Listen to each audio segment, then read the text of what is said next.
Shabu. For 10 years ako po nag-Shabu. At kala ko hindi na ako papalik. Sapagkat napakasarap ng Shabu. No? Sabi ko kung magkakayo ako ng rehab at pipili tayo ng mata ang papasok doon, ano mas maraming papasok sa rehab? Sinungaling o adik? Ano mas maraming papasok sa rehab? Sinungaling o adik? Sinungaling. So yung adik may pag-asa. E paano sinungaling?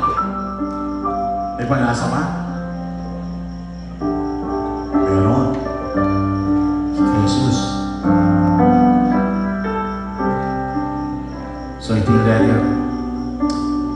Sabi niya sa lulatan ng Panginoon, Dear Lucy, sabi ko, kailanman di kita iiwan, pagkat pag-ibig ko sa'yo magpakailanman.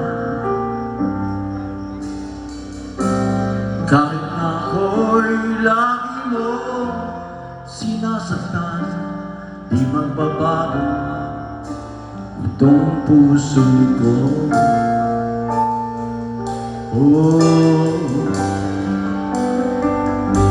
Hanggang sa dulo ng iyong luha pasakit, akala mo lang sa'kin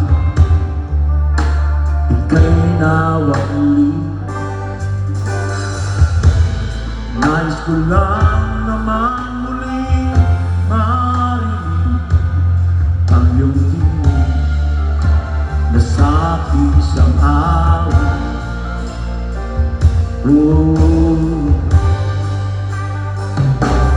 Di ba nag-usap na tayo, at di ba't payapa ka na kahit may bagyo pa?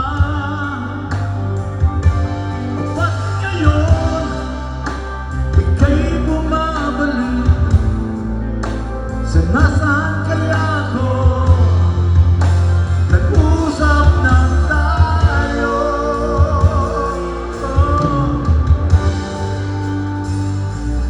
Alam ko isang araw ako'y iiwan, masakit man ngunit. Sabi ng Panginoon, alam ko isang araw iiwan mo ako Paano kayo? Alam ko isang araw iiwan mo ako, masakit man ngunit ako ay maghihintay. Bakit ang Diyos ay maghihintay? Sino ang pakahintayin ng Diyos? Isang makasalanan, hihintayin ka ng Diyos. Isang adik, hihintayin ka ng Panginoon. Hihintayin ka. Bakit? Hindi lang. Pagkat alam kong wala sa inyo magmamahal, higit sa buhay kong ibinigay. Wala. Panginoon lang. Hallelujah. Panginoon lang. Diba nag-usap na tayo, di ba't payapa ka na kahit may pagmamahal? Ba't ngayon ika'y bumabalik? Sa nasaan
kita iiwan. Pagkat pag-ibig ko sa'yo, magpakailan. Kahit na ako'y lagi mong sinasaktan, hindi magbabago itong puso ko. Hindi magbabago itong puso ko. Purihin po ang Panginoon. Salamat po. Salamat po. Purihin ang Diyos. Maraming salamat po sa inyo. Aming travel bukas. Salamat sa pag-iingat sa amin sa Panginoon. Kami po yung mga naunang papuri. Kung nakita niyo ako po'y biktima ng shabu. Yung tubig ko nilagyan ng shabu. Hindi ko po ginusto yung shabu. At hindi ko rin ginusto magpunta doon. Ngunit nilagyan nila ang tubig ko ng shabu. At ako nagsabu for 10 years. Dumarating sa aking buhay na hindi natin alam ang nangyayari. Hindi lang ating ginugusto. Hindi natin ninahayos ang isang bagay na kung saan minsan tayo nasasadla. Ngunit ang magandang balita, ang sabi ng Panginoon, hindi kita iwanan. Hallelujah. Hindi kita iwanan. Hindi ko po tinataas yung sarap ng Cebu. Ang tinataas ko rito, yung biyaya ng Panginoon. Ang sabi ng Romans where sins abound, grace abounds more. Hindi po pinapatayan ng Diyos yung kasalanan mo para pagtakpan. Hinihigitan niya ito. Ganyan na tayo mahal. Hindi ka niya iiwanan. Ano ba nangyayari sa atin? Kung nangihina ka man yun, nangyayari sa lahat yun. Walang hindi nangihina rito. Kaya siya pumunta rito sapagkat siya lamang ang tanging kalakasan natin. Walang iba. Minsan, kala natin kalakasan natin, asawa natin. Hindi pala. Iiwanan din tayo. Minsan, kala natin kalakasan natin, trabaho natin. Bigla ka natanggal. Ngunit salamat sa Panginoon, ibinalik niya ako. Nabenta ko yung 2 bahay ko sa Vista Verde. Meron akong 4 na sasakyan. Meron akong Humvee. Pinagpala ang tape ko noon sa CD. Ako po yung cash basis sa lahat ng Christian bookstore. Nakabili po ako ng maraming sakyan, bahay, at nawala po yung lahat. Nawala. At hindi na sa akin bagay magkabahay pa. Ngayon po na-restore ng Panginoon. May bahay po mas malaki. Hindi na po bagay sa akin yun. Naibalik ng Diyos. Ang binigay niya sa akin ng pagkatapos nilaltas ko. Ngunit tapat ang Diyos sa kanyang pangako. Hindi siya magkakamali sa pagkapili niya sa inyo sa bawat isa na nandito. Hindi siya nagkamali nung sinabi niyang mahal ka niya. Hindi siya nagkamali nung binayaran niya ang buhay mo. Hindi siya nagkamali nung sinabi niya, Tetelestai, it is finished. Nung sinabi niya, tapos na ang lahat para siya, pinagaling na kita, pinagpala kita para sa church. Hindi ka nagbibigay sa church upang pagpalain ka. Nagbibigay ka sa church dahil ikaw ay mga pinagpala na. Amen? Pinagpala na tayo. Alas tayong pinagpala ng Diyos sa lugar na to. Itong lugar na to, ginamit ng Panginoon para sa inyo.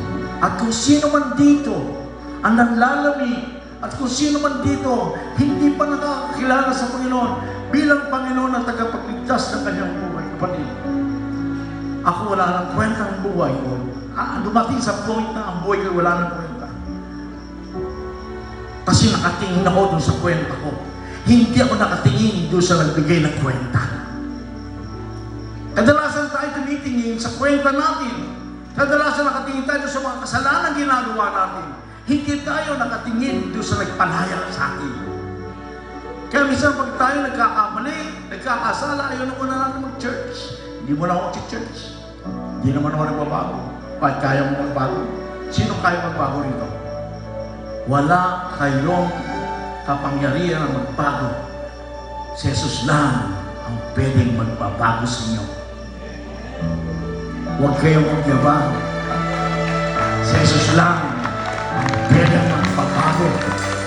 Hallelujah. Kahit na ang iba yung sasabi na sinusunod ko naman ng Panginoon, obedient naman ako. Dapat hindi ako nagkakaganito. Bakit? Ang obedience na gusto ng Panginoon ay 100%. Kung obedience o pagsunod ang gusto ng Panginoon sa iyo, nakasunod ka ba? Pero ba nakasunod dito? Wala. Ang gusto ng Panginoon ngayong gabi, paniwalaan mo ang ginawa niya doon sa krus ng Kalbaryo, paniwalaan mo yung tinapos siya doon sa krus ng Kalbaryo, at bahala siya. Babaguhin ka niya. Babaguhin ka niya. Problema niya yun. Paano ka babaguhin? Kaya binigay niya ang buhay niya sa iyo para ikaw ay mabago sa pamamagitan niya. Hindi pamamagitan mo. Kapag pamamagitan mo, glory to you. Pero pamamagitan niya, glory to God. Hallelujah. Hallelujah. Glory to Jesus. Nasa yung panalangin kayo, kapatid. Kung ako na isang may pangalang pastor na biktima ng Cebu, that time meron ng school, meron album, may concerts, di ba na biktima. Pwede mangyari sa inyo. Maring hindi siya. Pero ang proteksyon ng Diyos, kailanman hindi niya pinawi. Salamat sa Diyos, hindi siya bigay-bawi. Pag nagbigay siya, sa'yo na yun. Totoo yun. Bahala siya. Wala na ba akong gagawin? May magagawa ka ba? May magagawa ka ba? May magagawa si Jesus para sa buhay niyo. Ngayon kami po, ang pamilya ko, naibalik, na-restore ang bahay ko, na-restore lahat ng sobra-sobra pa. Dahil ganun kabuti ang Diyos. Tayo ba'y manalangin? Panginoon, salamat dahil hindi ito nagkataon. Ito'y tinipon mo, Panginoon, ang mga taong to upang sa ganun muling marinig nila na ang kalakasan ay nagmumula lamang sa iyo. Na dapat ang lahat ng glory, lahat, Panginoon, ng kadakilaan ay sa iyo lamang, O Diyos. Wala sa amin ititira. Walang yabang na sasabihin namin may kaya kaming gawin para kami maligtas. May kaya kaming gawin para kami magbago. Wala kaming kaya gawin. Kaya pinigay mo ang sarili mong buhay sa amin. Salamat, Panginoon. Sa gabing ito, Panginoon, dalangin ko na ang bawat pamilya, ang bawat individual, O Diyos, ay muli mong palalakasin ang lahat ng mga nanghihina, ang lahat ng mag-asawa na ngayon ay may problema, Panginoon. Ikaw ang tanging nag-aayos lamang, Panginoon, ng lahat ng ito, Panginoon Diyos. Panginoon, muli mo kami palalakasin sapagkat ikaw ang kalakasan namin. Ikaw, O Diyos, na siya nagsabi sa amin na tanging ikaw lamang ang pwedeng magbago sa amin. Tanging ikaw lamang ang pwedeng magmahal sa amin higit sa lahat, Panginoon. Kaya Lord, sa gabi ito, kami pinagpala mo na. Hindi mo kami pagpapalain pa lang. Kami pinagpala na. Ayaw namin, Panginoon, sa pagpapalain pa lang. Kami mga pinagpala mo na. Dinakila mo. Ginawa mong banal. At tinubos mo, Panginoon, sa pamamagitan ng dugo. Aalis kami, Panginoon, na kagalakan. Panginoon, restoration ng aming health, Panginoon. Restoration, Panginoon, ng aming Panginoon. Salamat sa iyo, dakilang Diyos. At muli, Panginoon, mula ngayon, Panginoon, mula kaming maglilingkod na may kagalakan, may kasiyahan, Panginoon, na may pagsunod na galing sa iyo, Panginoon. tinataas ka namin, diyan nakila ka namin. You all, Lord, praise thy holy name and be glorified in thee, Lord.